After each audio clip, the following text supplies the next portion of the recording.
Howdy there, folks. My name is Matt Baker, and today we will be reading a fairy tale. In this case, Hansel and Gretel. This is coming from the Annotated Brothers Grimm.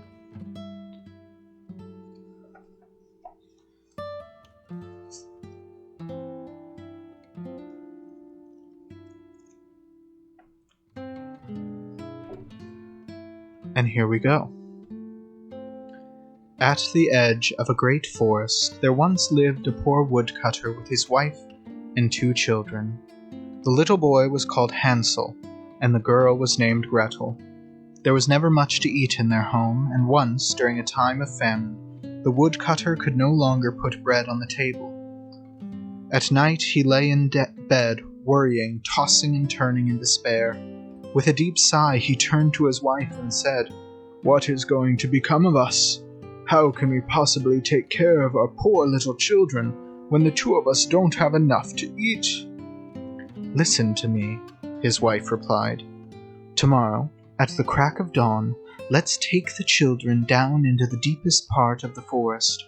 We'll make a fire for them out there and give them each a crust of bread. Then we'll go about our work, leaving them all by themselves. They'll never find their way back home, and we'll be rid of them."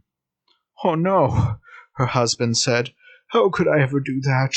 I don't have the heart to leave the children all alone in the woods.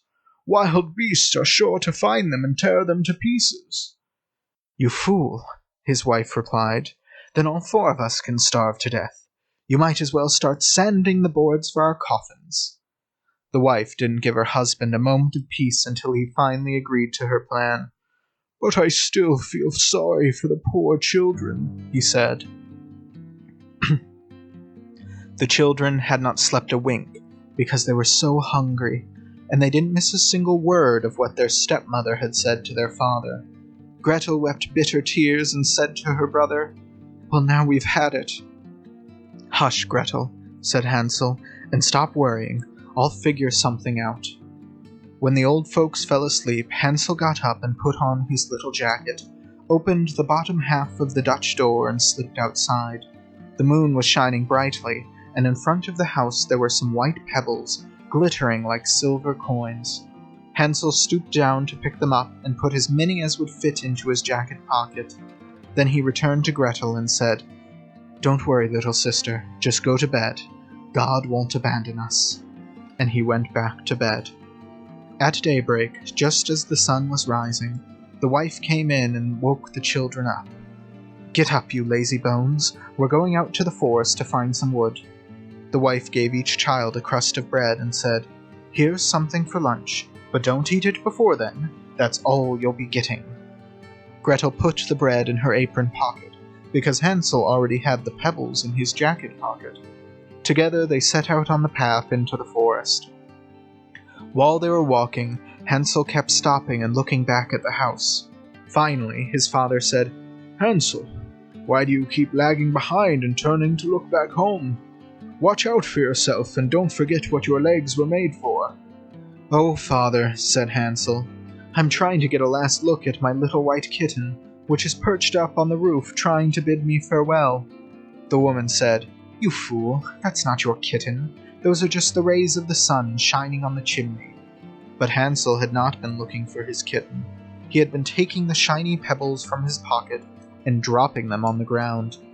When they reached the middle of the forest, the father said, "Go gather some wood, children. I'll build a fire so that you won't get cold." Hansel and Gretel gathered a little pile of brushwood and lit it. When the fire was blazing, the woman said, "Lie down by the fire, children, and try to take a nap. We're going back into the forest to chop some wood. When we're done, we'll come back to get you." Hansel and Gretel sat down by the fire. At noontime they ate their crust of bread. Since they could hear the sounds of an axe, they were sure that their father was nearby. But it wasn't an axe that they heard. It was a branch that their father had fastened to a dead tree, and the wind was banging it back and forth. They had been sitting there for so long that finally their eyes closed from sheer exhaustion, and they fell fast asleep. When they awoke, it was pitch dark. Gretel began crying and said, How will we ever get out of the woods?" Hansel comforted her. "Just wait until the moon comes out, then we'll find our way back." When the moon came out, Hansel took his sister by the hand and followed the pebbles, which were shimmering like newly minted coins and pointing the way back home for them. They walked all night long and got to their father's house just as day was breaking. They knocked at the door, and when the woman opened up and saw that it was Hansel and Gretel, she said, "You wicked children, why were you sleeping so long in the woods? We thought you were never going to come back." The father was overjoyed, for he had been very upset about abandoning the children in the forest. Not long after that, every square inch of the country was stricken by famine, and one night the children could hear the mother talking with the father after they had gone to bed. "We've eaten everything up again. All that's left is half a loaf of bread, and when that's gone, we're finished. The children have to go. This time we'll take them deeper into the forest, so that they won't be able to find a way out. Otherwise, there's no hope for us." All this weighed heavily on the husband's heart, and he thought, "It would be better if we shared the last crust of bread with the children." But the woman would not listen to anything he said. She did nothing but nag and find fault. In for a penny, in for a pound, and since he had given in the first time, he also had to give in a second time. The children were still awake and heard the entire conversation. When their parents had fallen asleep, Hansel got up and wanted to go out and pick up some pebbles as he had done before, but the woman had locked the door, and Hansel couldn't get out. Hansel comforted his sister and said, "Don't cry, Gretel. Just get some sleep. The good Lord will protect us." Early the next morning, the woman came and woke the children up. They each got a crust of bread, this time even smaller than last time. On the way into the woods, Hansel crushed the bread in his pocket and stopped from time to time to scatter crumbs on the ground. "Hansel, why do you keep looking back and lagging behind?" asked the father. "Keep on walking." "I'm looking at my little dove, the one sitting on the roof and trying to say goodbye to me," Hansel replied. "You fool," said the woman, "that isn't your little dove. Those are the rays of the morning sun shining on the chimney." Little by little, Hansel managed to scatter all the crumbs on the path. The woman took the children deeper into the forest, to a place where they had never been before. Once again a large fire was built, and the mother said, "Don't move away from here, children. If you get tired, you can nap for a while. We're going to go into the forest to chop some wood. In the evening, when we're done, we'll come to get you." It was noontime, and Gretel shared her bread with Hansel, who had used up his bread when he scattered crumbs on the path. Then they fell asleep. The evening went by, but no one came to get the poor children. They awoke when it was pitch dark, and Hansel comforted his sister by saying, "Just wait until the moon comes out, Gretel. Then we'll be able to see the crumbs of bread I strewed on the path. They will point the way home for us." When the moon came out, they left for home, but they couldn't find any of the crumbs because the many thousands of birds flying around in the forest and across the fields had eaten them. Hansel said to Gretel, "We'll find the way back," but they couldn't find it. They walked all night long and then on into the next day, from early in the morning until late at night, but they couldn't find their way out of the woods, and they got hungrier and hungrier, for there was nothing to eat but a few berries that they found scattered on the ground.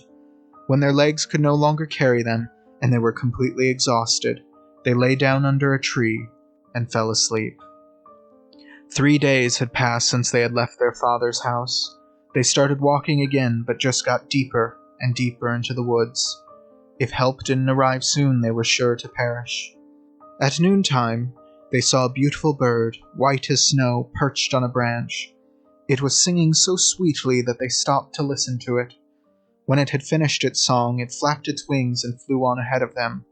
They followed the bird, which led them to a little house, and the bird perched right up on the roof. When they got closer to the house, they realized it was made of bread, and that the roof was made of cake and the windows of sparkling sugar. "Let's have a taste," Hansel said. "May the Lord bless our meal. I'll try a piece of the roof. Gretel, and you can taste the window. That's sure to be sweet." Hansel reached up and broke off a small piece of the roof to see whether it was any good. Gretel went over to the window pane and nibbled on it. Suddenly a gentle voice called from inside, "Nibble, nibble, nibble. Where's the mouse that's nibbling at my house?" The children replied, "The wind so mild, the heavenly child." They continued eating without being in the least distracted. Hansel, who liked the taste of the roof, tore off a big piece. Gretel knocked out an entire window pane and sat down on the ground to savor it. Suddenly the door opened, and a woman as old as the hills, leaning on a crutch, hobbled out. Hansel and Gretel were so terrified that they dropped everything in their hands. The old woman wagged her head and said, "Well, dear little children, how in the world did you get here? Just come right in, you can stay with me, and no harm will come to you in my house." She took them by the hand and led them into her little house. A fine meal of milk and pancakes, with sugar, apples, and nuts, was set before them. A little later, 2 beautiful little beds were made up for them with white sheets. Hansel and Gretel lay down in them and felt as if they were in heaven. The old woman had only pretended to be kind, though. She was really a wicked witch who waylaid little children and had built the house of bread just to get them inside. As soon as a child fell into her hands, she killed it, cooked it, and ate it. That meant a day of real feasting for her. Witches have red eyes and can't see very far, but like animals they do have a keen sense of smell, and they can always tell when a human being is around. When Hansel and Gretel got near her, she laughed fiendishly and hissed, "They're mine! This time they won't get away." Early in the morning, before the children were up, she got out of bed and gazed at the 2 of them, sleeping so peacefully with their soft red cheeks, and she muttered quietly to herself, "They will make a tasty little morsel." She grabbed Hansel with her scrawny arm, took him off to a little shed, and closed and barred the door behind him. Hansel could cry all he wanted. It didn't do him any good. Then she went back to Gretel, shook her until she was awake, and shouted, "Get up, lazy bones! Go get some water and cook your brother something good to eat. He's staying out there in the shed until he's put on some weight. When he's nice and fat, I'll eat him up." Gretel began crying as loud as she could, but it did no good at all. She had to do whatever the wicked witch told her. The finest food was cooked for poor Hansel, and Gretel got nothing but crab shells. Every morning the old woman would slink over to the little shed and shout, "Hansel, hold out your finger so that I can tell if you're plump enough." Hansel would stick a little bone through the bars, and the old woman, who had poor eyesight, believed that it was Hansel's finger and couldn't figure out why he wasn't putting on weight. When a month had gone by and Hansel was still as scrawny as ever, she lost her patience and decided that she couldn't wait any longer. "Hey there, Gretel," she shouted at the girl. "Go get some water and be quick about it. I don't care whether Hansel's lean or plump. Tomorrow I'm going to butcher him and then I'll cook him up for dinner." The poor little sister sobbed with grief, and tears flowed down her cheeks. "Dear God, help us," she cried out. "If only the wild animals in the forest had eaten us up, at least then we would have died together." "Spare me your blubbering," the old woman said. "Nothing can help you now." Early the next morning, Gretel had to go fill the kettle with water and light the fire. "First we'll do some baking," the old woman said. "I've already heated up the oven and kneaded the dough." She pushed poor Gretel over to the oven, from which flames were leaping. "Crawl in," said the witch, "and see if it's hot enough to slide the bread in." The witch was planning to shut the door as soon as Gretel got into the oven. Then she was going to bake her and eat her up too. But Gretel saw what was on her mind and said, "I don't know how to crawl in there. How in the world can I manage that?" "Silly goose," the old woman said. "There's enough room. Just look, I can get in." And she scrambled over to the oven and struck her head in it. Gretel gave her a big shove that sent her sprawling. Then she shut the iron door and bolted it. The witch began screeching dreadfully, but Gretel ran off, and the godless witch burned to death in a horrible way. Gretel ran straight to Hansel, opened the door to the little shed, and shouted, "Hansel, we're saved! The old witch is dead!" Like a bird fleeing its cage, Hansel flew out the door as soon as it opened. How thrilled they were! They hugged and kissed and jumped up and down for joy. Since there was nothing more to fear, they went right into the witch's house. In every corner there were chests filled with pearls and jewels. "These are even better than pebbles," said Hansel, and put what he could into his pockets. Gretel said, "I'll take some home too," and she filled up her little apron. "Let's get going now," said Hansel. "We have to get out of this witch's forest." After walking for several hours, they reached a lake. "We won't be able to get across," said Hansel. "There's not a bridge in sight." "There aren't any boats around either," Gretel said. "But here comes a white duck. She will help us cross if I ask." She shouted, help us, little duck. Swim to us, then we're in luck. Nary a bridge here, far or wide. Help us, give us both a ride." The duck came paddling over. Hansel got on its back and told his sister to sit down next to him. "No," said Gretel, "that would be too heavy a load for the little duck. She can take us over one at a time." That's just what the good little creature did. When they were brought safely to the other side and had walked on for some time, the woods began to look far more familiar. Finally, they could see their father's house in the distance. They began running, and they raced right into the house, throwing their arms around their father. The man had not had a happy hour since the day that he had abandoned his children in the forest. His wife had died. Gretel emptied her apron, and pearls and jewels rolled all over the floor. Hansel reached into his pockets and pulled out one handful of jewels after another. Their worries were over, and they lived together in perfect happiness. My fairy tale is done. See the mouse run. Whoever catches it gets to make a great big fur hat out of it. And that is the story of Hansel and Gretel. Thank you so much for listening, and I hope you have a wonderful day.